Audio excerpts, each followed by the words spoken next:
तो जैसे कि लास्ट एपिसोड में हमने देखा था, जो शू हुयान होता है वो फाइट को जीत जाता है। जो देखकर जो शू योंग होती है वो शौक होते हुए अपने मन में सोचती है कि मुझे यकीन नहीं हो रहा कि जो शू हुयान है वो सच में इस फाइट को जीत गया। और उसके इतना सोचते के साथ ही अब हम शू हुयान को देखते हैं, जो कि अपनी एनर्जी उन दोनों की बॉडी के अंदर डालने लगता है, जिस कारण अब हम देखते हैं कि वे दोनों भी होश में आ जाते हैं। और उन दोनों के होश में आ जाने के बाद जो शू हुयान होता है वो गुस्से में उन दोनों की तरफ देखते हुए उन दोनों से बोलता है कि तुम दोनों कितनी गंदी तरह से इस टेक्निक का यूज कर रहे थे। और अब शू हुयान की इस बात को सुनकर वे दोनों भी काफी ज्यादा शौक हो जाते हैं और वे एकदम से पीछे हटते हुए फाइट के लिए तैयार होने लगते हैं। जो देखकर जो शू हुयान होता है वो उन दोनों से बोलता है कि जो हमारी शू फैमिली है वो अपनी फ्यूजन टेक्निक के ऊपर प्राउड करती है, लेकिन तुम दोनों ने मैच के शुरू होने से पहले ही चीटिंग का यूज किया। इसीलिए मैं तुम दोनों को वार्न कर देना चाहता हूँ कि अगली बार अगर तुमने फाइट करते हुए इस तरह की पिल्ली या किसी भी चीटिंग का यूज करने की कोशिश की तो मैं तुम दोनों को बहुत ही बुरी तरह से पनिश करूंगा। और अब शू हुयान की इस बात को सुनकर वे दोनों भी एक दूसरे के चेहरों को देखने लगते हैं और उन्हें कुछ भी समझ में नहीं आता कि यहाँ पर आखिर क्या चल रहा है। और अब कुछ देर इस तरह से ही एक दूसरे को देखने के बाद वे शू हुयान से माफी मांगते हुए बोलते हैं,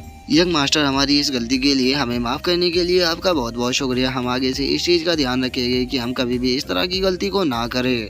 जो सुनकर अब जो फोर्थ एल्डर होते हैं वो भी काफ़ी ज़्यादा खुश हो जाते हैं और वे खुश होते हुए बोलते हैं कि हमारा जो यंग मास्टर शू हुयान है वो इस चैलेंज को भी जीत चुका है। तो चलो अब अनाउंस करने का टाइम आ चुका है कि हमारी शू फैमिली का जो न्यू हेड है। और इससे पहले कि फोर्थ एल्डर आगे कुछ बोल पाते, जो हांडू होता है वो वहाँ पर आते हुए बोलता है कि 1 मिनट रुको, तुम्हें कुछ भी अनाउंस करने की जरूरत नहीं है। क्या तुम भूल गए हो कि मैं यहाँ पर शू हुयान को चैलेंज करने के लिए आया हूँ? क्या तुम लोग इतनी ज़्यादा जल्दी में हो कि तुम मेरे चैलेंज को ही नहीं करने देना चाहते?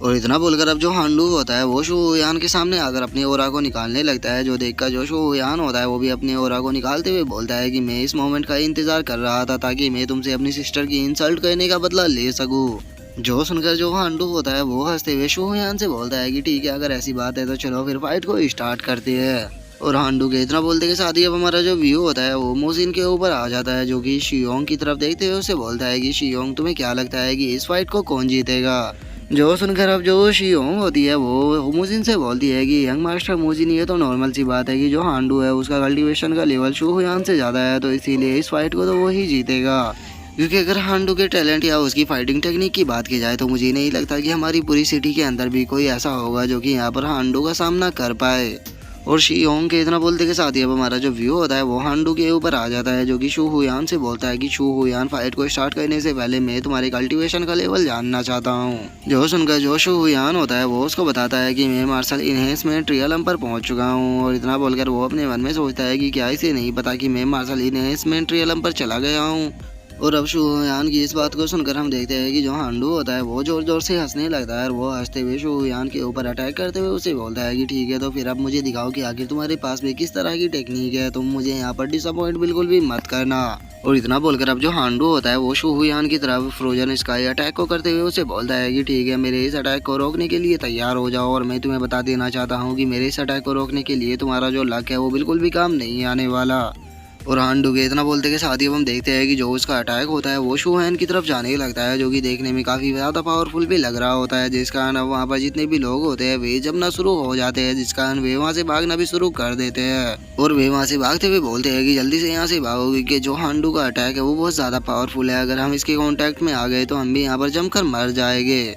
और उन लोगों के इतना बोलते के साथ ही हम शूमैन और शोनिंग को देखते हैं, जिन्हें की उस अटैक से बहुत ज़्यादा प्रॉब्लम हो रही होती है। अब जो शोनिंग होती है वो जैसे ही सामने की तरफ देखती है वो बहुत ही ज़्यादा शौक हो जाती है, क्योंकि हम देखते हैं कि जो शू हुयान होता है वो उस आइस अटैक में पूरी तरह से जम चुका होता है, जिसे देखकर जो शोनिंग और शोमैन होते हैं वे दोनों बहुत ही ज़्यादा घबराने लगते हैं। जिसके बाद अब हमारा जो व्यू होता है वो उस ग्रेट एल्डर के ऊपर आ जाता है, जो कि अब थोड़ा उदास हो चुके होते हैं। वे उदास होते हुए अपने मन में सोचते हैं कि मुझे लगा ही था कि जो हांडू है वो बहुत ज़्यादा पावरफुल है। और ग्रेट एल्डर के इतना सोचते के साथ ही हमारा जो व्यू होता है वो हांडू के ऊपर आ जाता है, जो कि शू हुयान का मजाक उड़ाते हुए बोलता है कि मुझे लगा था कि तुम्हारे पास में कोई तो स्किल होगी, लेकिन तुम्हें देखकर तो ऐसा लग रहा है कि तुम्हारे पास में कोई भी स्किल नहीं है, लगता है कि मैंने ही तुम्हें कुछ ज़्यादा पावरफुल समझ लिया था। और हांडू के अब इतना बोलते के साथ ही हमारा जो व्यू होता है वो शू हुयान के ऊपर आ जाता है, जहाँ पर कि हम देखते हैं कि उसके ऊपर जो आइस जमी होती है वो क्रैक होने लगती है। जो शू हुयान होता है वो हंसते हुए बोलता है कि अब मेरी बारी है। और इतना बोलकर जो शू हुयान होता है वो अपने ऊपर जमी हुई सारी आइस को तोड़ देता है। और उस आइस को तोड़ने के बाद हम देखते हैं कि जो शू हुयान होता है वो अपने एक पंच को रेडी करने लगता है। और उस पंच को रेडी करते हुए हांडू से बोलता है कि हांडू अब तैयार हो जाओ मेरे अटैक को रोकने के लिए। जो सुनकर जो हांडू होता है वो भी वहाँ पर एक आइस के काफ़ी बड़े ड्रैगन को बना लेता है और वो उस ड्रैगन को बनाते हुए बोलता है कि चलो देखते हैं कि क्या तुम यहाँ पर मेरे इस ड्रैगन को संभाल पाते हो या नहीं।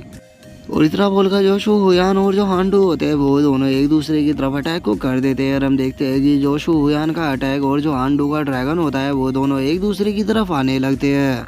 और वे दोनों जैसे एक दूसरे से टकराते हैं हम देखते हैं कि जो हांडू का ड्रैगन होता है वो वहीं पर ही टुकड़े टुकड़े होकर बिखर जाता है, लेकिन उसका प्रेशर इतना ज़्यादा होता है कि वहाँ पर जो ग्राउंड होता है वो भी टूटने लगता है।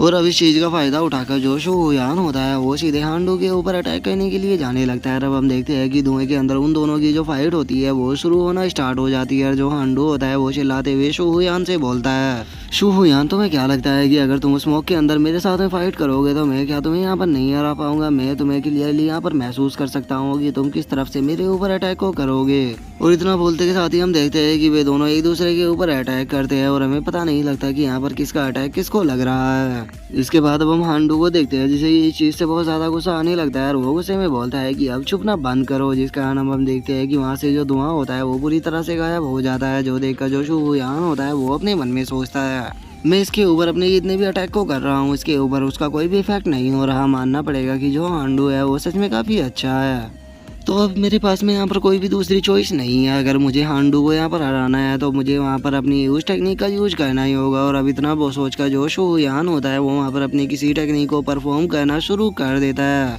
जिस कारण अब हम देखते हैं कि जो शू हुयान होता है उसके तरफ चारों तरफ एनर्जी के व्हील से बनना शुरू हो गए होते हैं और अब जो उनकी संख्या होती है वो काफ़ी ज़्यादा बढ़ जाती है और वो पूरे ग्राउंड को घेरना शुरू कर देते हैं। जो देखकर जो हांडू होता है वो चिल्लाते हुए शू हुयान से बोलता है कि तुम्हें क्या लगता है कि तुम यहाँ पर अगर अपनी ऐसी बच्चे जैसी टेक्निक का यूज करोगे तो तुम मुझे यहाँ पर हरा दोगे? आज तुम यहाँ पर मरने वाले हो। और हांडू के इतना बोलते के साथ ही अब जो शू हुयान होता है वो वहाँ पर अपने ब्लास्टिंग एक्सप्लोजन रिवर्स टेक्निक का यूज कर देता है, जिस कारण हम देखते हैं कि उस पूरे ग्राउंड के ऊपर एक फॉर्मेशन सी बन जाती है। जो देखकर अब जो ग्रेट एल्डर होता है वो भी काफ़ी ज़्यादा इंप्रेस हो जाता है और वो इंप्रेस होते हुए अपने मन में सोचता है कि यहाँ पर जो ये फ्रीजिंग हो रहा है इसे रोकने के लिए जो शू हुयान है उसने एयर के अंदर ही अपनी एनर्जी को गैदर कर कर उससे एक शील्ड को बना दिया है। मैंने कभी भी नहीं सोचा था कि जो शू हुयान है उसका अपनी एनर्जी के ऊपर इतना अच्छा कंट्रोल होगा कि वो यहाँ पर इस तरह की टेक्निक को भी परफॉर्म कर पाए।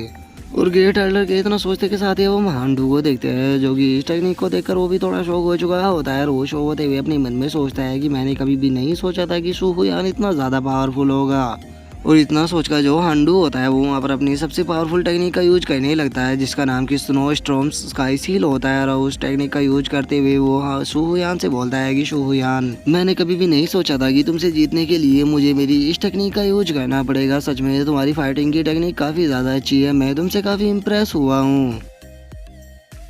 और हांडू के अब इतना बोलते के साथ ही जो हमारा आज का एपिसोड है वो यहीं पे कंप्लीट हो जाता है। तो अब नेक्स्ट एपिसोड में देखिए कि आगे क्या होता है। अगर आप लोगों को वीडियो अच्छी लगी हो तो लाइक करना, चैनल को सब्सक्राइब करना। मैं मिलता हूँ नेक्स्ट एपिसोड में, तब तक के लिए बाय बाय गाइस।